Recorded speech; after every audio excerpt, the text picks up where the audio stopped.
Olá pessoal, tudo bem com vocês? Sejam todos muito bem-vindos aqui ao Clube dos Dividendos. Eu sou Bruno Mazzoni e o vídeo de hoje, pessoal, vídeo preguicinha, muita volatilidade no mercado. Então eu tenho destinado aqui alguns conteúdos para serem mais, vamos dizer assim, objetivos ou não muito sobre fundamentos, história da companhia e mais sobre volatilidade, preço, comportamento. E hoje, por uma demanda aqui de vocês nos comentários, setor educacional, eu acho que eu só esqueci a Cruzeiro do Sul. Tá, mas eu vou falar sobre Ser, sobre Anima, sobre Dux e sobre Cogna, versão técnica. Então, para você que está posicionado, para você que quer saber preço, alvo, etc. Por quê? Porque é um momento muito emblemático, além das sugestões que vocês fizeram, né, da demanda de vocês aí, pela parte técnica dessas companhias, é um momento muito interessante, tá? Na parte de preços, que eu acho que vocês podem se beneficiar de um conteúdo nesse momento, pessoal, técnico, somente técnico. Aqui no canal vocês sabem que os conteúdos não são somente técnicos, né? Bom, passado o disclaimer para vocês, pessoal, e convidando vocês a sempre se inscreverem no canal, ativem as notificações, são 2 vídeos aqui por dia, e não se acostumem com esses vídeos aqui só técnicos, tá? Aqui no canal a gente tem muita história da companhia, macro, fundamentos, valuation, e aí a gente termina com análise técnica. Hoje, 4 gráficos aqui para vocês, rapidinho, pessoal, e também vou entregar lá para o pessoal do TC, que eles gostam bastante desse setor e também da parte técnica da coisa, tá? Bom, sem mais delongas, pessoal, fiz o convite para vocês se inscreverem no canal. Vamos lá. E eu começo a análise com a Ser, tá? Esse gráfico é a Ser. E aqui eu vou tentar entregar para vocês por que é legal, por que é importante, tá? A gente acompanhar conteúdos técnicos também para você de longo prazo, não só para você especulador, e para você de longo prazo comprar bem, tá? Ser educacional, pessoal, assim como todas as outras que eu vou mostrar aqui para vocês, em queda, tá? Queda, nós queremos comprar.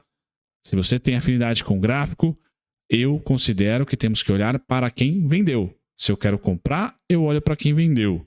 Se eu quero vender, eu olho para quem comprou. Tá? Então, se eu quero comprar, quem que me interessa olhar? Quem vendeu? E aí no gráfico, no comportamento, eventos, eu sempre falo para vocês aqui, pessoal, eventos, ciclos econômicos, eles são caóticos, aleatórios, ciclos econômicos nem tanto, mas eventos sim, tá? Então, subprime, crise de 2008, crise de 2000, crise de 2020, década de 70, superinflação, vários eventos eles são aleatórios, diferentes, tá? Não se repetem muitas vezes. Agora, o comportamento humano, dentro do mercado financeiro especificamente, compra e venda, medo e euforia, eles rimam, tá? Então, o que é o rimar? Se eu falo que eu quero comprar, quem que eu tenho que olhar? Quem vendeu? E no gráfico da Ser, quem vendeu tá aqui, ó, tá no verdinho, tá? Tá nítido para mim, certo? Eu poderia vir até desde o IPO e eu conseguiria traçar dentro da volatilidade da Ser 3, tá? Quem vendeu. Pois bem, quem vendeu aqui, o verde, pessoal, se repetiu nesse fundo aqui em 6,17, tá? Pum. Não é exato, tem lá as suas briguinhas e aí subimos, tá? Agora, se eu projetar o verdinho a partir daqui, adivinhe, pessoal, 2,90, tá? Então, se eu transferir o verdinho para cá, bum, 2,90, tá? Deixei na linha aqui no gráfico para vocês, tá? Então, é sim um momento técnico muito bom. Olha para o macro, como é que está os juros, como é que está a inadimplência no setor, como é que está o crescimento, como é que está a pulverização. Ela se adaptou à digitalização, à aceleração da digitalização de 2020 para cá. Isso é o trabalho fundamentalista. Esse é o trabalho do investidor. Tá? Agora, a parte técnica está favorável. Olha para os fundamentos, também está favorável. Para o macro, também está favorável. Tá? Micro e macro favorável. Pessoal, o macro não está. Tá? Porém, o macro respirou. Curva de juros futura fechou. Está fechando. Tem expectativa de fechamento. Tá? O micro deve estar ruim. Resultados, não deve ter vindo bacana. Né? Se eu olhar aqui para o Ezinho, o último Ezinho, veio um preju. Tá? Um preju aí de cerca de 13 milhões, é isso? Me perdoem aqui, pessoal. Então não veio um resultado muito interessante, tá? Em vermelhinho ali, não é bacana, tá? Então o micro desfavorável, o macro atual, tá? não sendo interessante ainda, porém a expectativa de um macro futuro está melhorando. Então eu acredito sim que as educacionais respirem. Reversão de tendência de baixa, como vocês estão vendo, para alta? Não, mas respirar. Então se eu acho que ela vai respirar, está em um ponto técnico de fim de demanda vendedora, 2,90, tá? Quem que eu vou olhar? Quem comprou? Comprou quanto?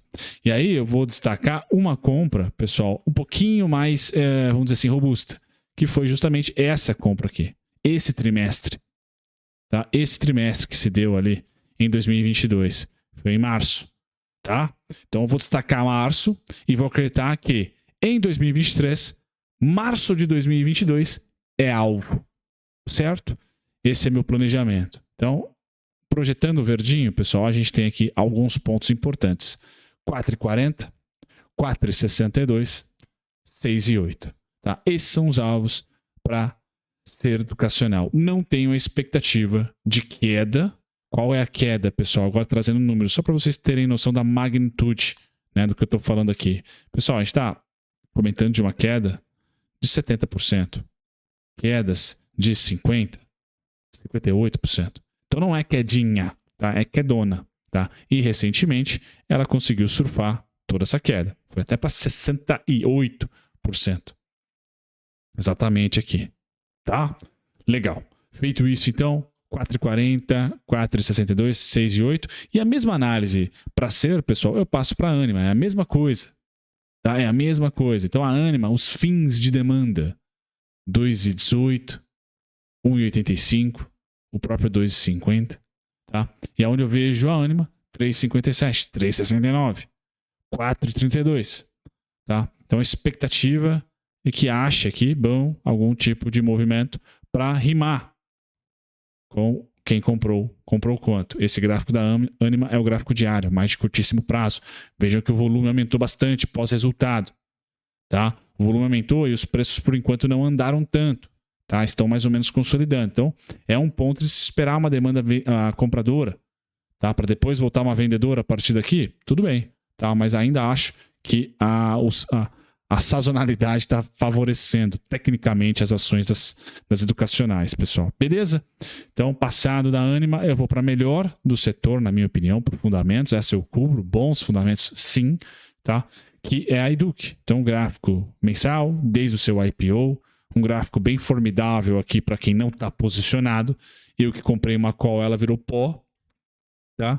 Eu comprei call com a expectativa de se fazer um fundo aqui. Certo? E não fez. Rompeu máxima e tomou uma pancada para baixo. Tá? Então, nesse momento, pessoal, é o mesmo trade. Tá? Só que agora, depois de um loss, tem o mesmo alvo, é o que eu quero dizer. Só que um ponto de compra mais barato. Tá? Qual que é o alvo para Edux? Alvo final 11,73, 14,50, tá? Podendo já em 2024 a gente pensar em 19,81. Vai ser difícil 2023, 19,81, tá? Esses são os principais alvos que eu tenho para Edux. A primeira entrave para traders 8,88, até seria preço teto e foi meu ponto de entrada nesse candle aqui. Acabei beliscando a mínima, tá? Mas não rolou não. Ponto de entrada que eu digo quando eu olhei para as opções. 10,5, 8,88 são pontos intermediários. Descontos, pessoal, além dos 6,64, tá? Eu vou ter os 5,34, 5,21. Tá? Então eu trabalho com 5,34, 5,21, 6,64. Não trabalho com essa faixa dos 3 como cenário base para o ano, mas está aqui, né? O grafista tem que colocar os pontos. Eu trabalho com essa faixa aqui, ó, tá? Dos 14,50, 11,70 aos 6,64, 5,34, 5,21, principais pontos, tá? E a gente deve ter os juros estáveis para esse ano de 2023, quem sabe um pouquinho de corte no segundo semestre. Então é de se acreditar que essas ações fiquem estáveis também, tá? O que só não entra na minha cabeça, pessoal, é que as educacionais fiquem tão distantes assim do 2020. Tá, eu considero que elas deveriam ter uma performance até parecida com as empresas de construção civil, assim, abaixo de 2020, mas não muito, tá? Ou em 2020. Tá? Elas estão bem abaixo de 2020. Tá? No caso aqui da Edux, ela retornou uma década, pessoal. Retornou para 2012. Aqui é 2012. tá? Então, não é brincadeira ser acionista de educacionais do Brasil. Sem dúvida nenhuma, não é brincadeira. Mas, mesma coisa, pessoal, fluxo acaba ajudando a gente a comprar bem. Tá? A comprar bem. Tá? Não necessariamente a vender bem. Certo? Ou acertar a tese de investimentos. Então, essa é a Educ. Passada para a Cogna, pessoal, também eu não vou me estender muito. Fluxo de 60%, aquela coisa toda, blá, blá, blá, fim do FIES. E agora estamos na faixa 2,18 é a primeira faixa, tentou resistir. A segunda faixa é 1,72, porém é uma faixa gordinha. 1,72 ao 1,48. Tá? Faixa compradora, pessoal. Tanto de queda de um novo 60%, tá? Quanto de pontos técnicos meus da faixa antiga de 60%. Tá? Tem sempre uma gordurinha que eu deixo aqui. Alvos 2,70, 3,4 e o IPO 4,23, 4,4. Certo, pessoal? Então acho sim o momento do segundo trimestre pode ser um trimestre que as educacionais performem bem. Assim como a sua outra small cap também deve performar bem caso o arcabouço passe no Congresso e etc, etc, etc. Certo? Parte técnica para vocês, vídeo rápido. Vejo vocês no próximo vídeo. Agora sim, considere deixar um like ou um dislike. Aproveita o final do vídeo para apertar o botão do joinha aí. Tchau, tchau.